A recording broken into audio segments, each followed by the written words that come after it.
তুই আমার কমর সামলাও না, আমার কমর ধর, তুই শক্ত করে ধর, আমি দাঁড়ায় থাকি। হ্যাঁ, বন্ধু হয়ে যেখানে কাঁধে কাঁধ মিলিয়ে চলার কথা ছিল সারা জীবন, সেখানে নেশার ঘোরে কাঁধে কোপ মেরে বন্ধুকেই হত্যা করল আরেক বন্ধু।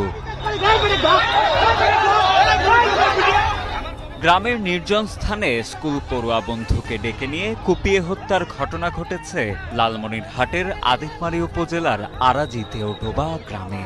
এ ঘটনায় মধু রায় নামে একজনকে গ্রেপ্তার করেছে আদিতমারী থানা পুলিশ। আমাদের এলাকার মধ্যে কিছু মানুষ দৌড়াদৌড়ি করতেছিল, তো জানতে পারলাম যে এখানে একটা মানুষকে নিয়ে মারা হয়েছে। তো আমি ওই জন্য দেখতে আসলাম, এসে দেখলাম এখন লাশটা বস্তার মধ্যে বাঁধা আছে, এখন তোলা হয়নি লাশটা।